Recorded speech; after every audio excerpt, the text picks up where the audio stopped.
Kedatangan Samsung lagi kita coy. Tapi kali ini bukan flagship guys, tapi harga kentang. HP ini saya jual gak ada 1 juta coy. Kalian tahu ini HP apa? Ini adalah Samsung A05. Bukan HP jadul loh ya, karena HP ini dikeluarkan pada tahun 2023. Umurnya baru 2 tahun. Dan pada saat itu Samsung membandrol HP ini seharga 2 juta. Untuk yang varian RAM 6GB dan internal 128GB. Sama persis dengan unit yang saya miliki. Bedanya di harga aja sih. Kalau Samsung membandrol seharga 2 juta, kalau saya membandrol HP ini hanya 900.000 saja cuy. Untuk kondisinya sendiri masih sangat mantap. Semua berfungsi dengan normal, fisik mulus. Untuk detailnya bisa kalian lihat di video guys. Gak sampai 1 juta dan kalian sudah bisa menikmati HP dengan brand Samsung dan segala kelebihan yang dimiliki oleh brand Samsung itu sendiri. Kalian tahu gak kelebihannya apa? Ya betul, kelebihannya adalah banyak kurangnya. bukan itu. Kelebihannya adalah UI-nya yang berbeda dengan Android atau HP-HP yang lain. Semua orang tahu UI Samsung adalah UI terbaik. Desainnya simple, ringan, dan gak banyak aplikasi. Termasuk aplikasi bloatware di One UI nggak ada coy. Itu kelebihannya. Kalau kekurangannya jelas ada. Salah satunya adalah tidak tersedianya fitur fingerprint. Di bagian samping hanya ada tombol power. Dan tentu saja tidak ada di dalam layar karena HP ini hanya menggunakan panel IPS TFT. Dan ini jelas kekurangan menurut saya karena fingerprint ini penting banget untuk keamanan coy. Hanya ada pengenalan wajah saja atau face unlock. Untuk pola pin tetap ada, tapi ya tetap saja guys. Kelamaan kalau pakai pola, apalagi pin ya kan. Lebih simple dan lebih cepat menggunakan fingerprint. Tapi ya nggak apa-apa lah, itu pilihan Samsung untuk HP di harga 2 jutanya. Jelas ada target pasarnya, karena HP ini cukup laku coy. Meskipun dagunya setebal dagu Thanos ya kan. Tapi untuk kasus ini sangat saya maklumi. Karena yang pertama, HP ini hanya menggunakan panel layar IPS TFT coy. Bukan panel layar AMOLED. Jadi nggak mungkin bisa dibikin bezel setipis bezel layar AMOLED. Yang kedua, target pasar dari HP ini adalah mereka yang aktivitasnya outdoor atau di luar ruangan cuy. Dan bezel tebal seperti ini berfungsi untuk menahan benturan saat jatuh. Jadi untuk resiko kerusakan LCD lebih kecil dibandingkan dengan HP yang layarnya AMOLED dan bezelnya tipis. Oh maaf guys, saya ralat ya. HP ini menggunakan panel LCD PLS. PLS ini adalah varian dari IPS, teknologinya Samsung cuy. Konon katanya, panel jenis ini warna dan kecerahannya lebih tinggi dibandingkan dengan panel IPS. Dan biaya produksinya juga rendah. Dan karena hal itu, HP ini cocok banget untuk digunakan oleh orang-orang yang aktivitasnya lebih banyak di luar ruangan guys. Di video ya, bisa kalian lihat sendiri. Ini saya pakai di luar ruangan dan hasilnya bisa sebagus ini guys. Jadi untuk kalian yang pekerjaannya di luar ruangan ya, ojol misalnya, ini saya sangat merekomendasikan HP ini. Layarnya terang coy, jadi nggak perlu ribet mencari tempat berteduh untuk sekedar melihat layar HP. Di tempat yang terkena terik sinar matahari sekalipun, layar dari HP ini masih terlihat dengan jelas. Ya meskipun tidak mendukung teknologi HDR, tapi masih enak kok, nyaman banget. Selain itu, target pasar dari HP ini mungkin bapak-bapak gabut yang kerjanya setiap hari scroll sosmed, iseng-iseng nawar marketplace ya kan, nonton film drama Cina. Pakai ini enak banget, suaranya renyah meskipun hanya mono speaker.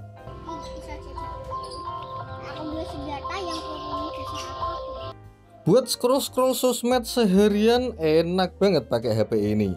Suhunya adem dan baterainya pun juga awet guys. Oh ya, kemarin ada tuh salah satu komentar yang minta saran HP apa yang bagus untuk orang tua saya bang. Menurut saya ini sudah cukup worth it sih.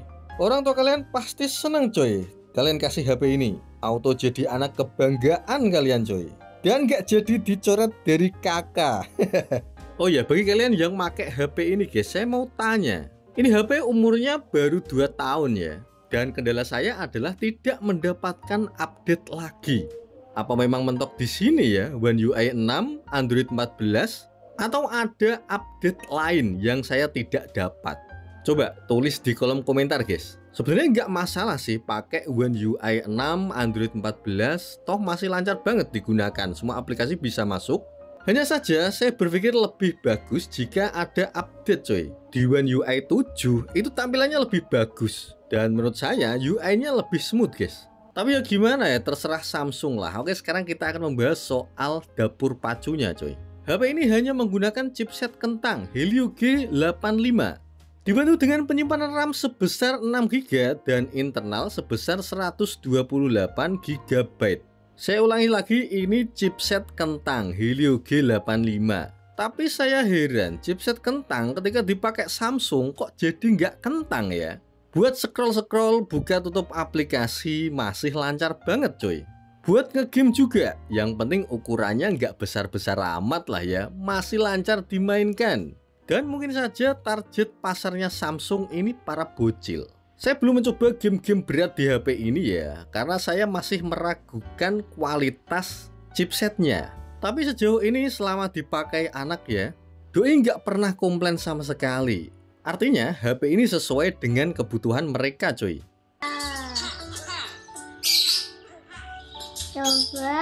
Coba dulu.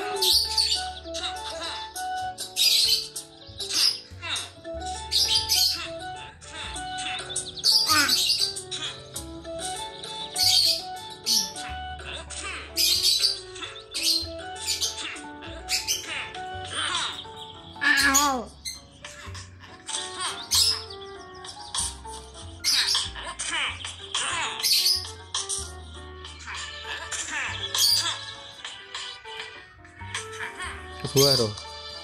Kedua. Kayak mau lu nah.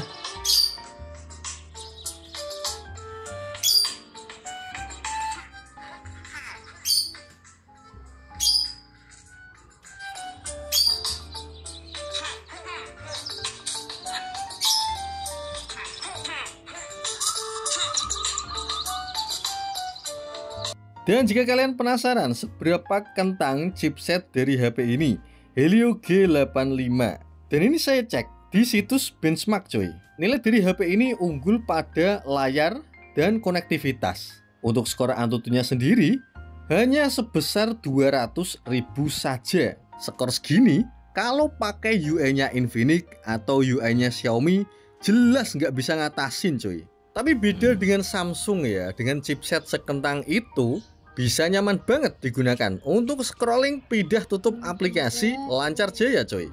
Oke, sekarang kita beralih ke bagian kameranya. HP ini hanya mempunyai 2 buah lensa kamera saja. Hanya ada lensa utama dan juga deep sensor, tidak ada lensa ultrawide-nya cuy. Untuk lensa utamanya sendiri resolusinya bisa sampai sebesar 50 megapiksel. Dan hasilnya untuk kelasnya HP kentang, menurut saya ini sudah cukup bagus guys. Perekaman video bisa sampai Full HD 60 fps. Tapi sayang, untuk hasil perekaman videonya jelek banget. Ini saya spill hasil kameranya dulu. Kira-kira seperti ini.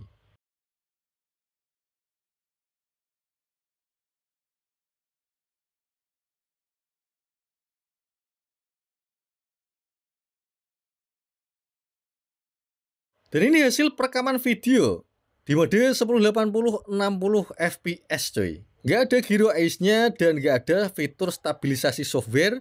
Hasilnya berantakan, parah banget. Kemudian ini saya set di 30 fps. Hasilnya sama aja, parah. Saran saya kalau soal recording video jangan pakai HP ini.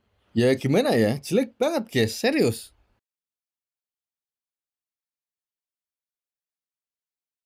Oke, dan itu tadi adalah sedikit review singkat dari HP Samsung A05 yang dikeluarkan pada tahun 2023 seharga 2 juta. Dan kini hanya saya jual seharga 900.000 saja. Bagi yang berminat bisa tinggalkan di kolom komentar ya, langsung ke rumah saya juga bisa. Ada menu spesial bagi yang langsung ngambil di rumah. Dan terima kasih sudah mengikuti video ini sampai akhir. Jika kalian suka, silahkan like video ini guys. Dan bagi kalian yang belum subscribe, bisa subscribe dulu ya, supaya saya lebih semangat untuk membuat konten-konten yang lain. Dan akhir kata, Assalamualaikum warahmatullahi wabarakatuh.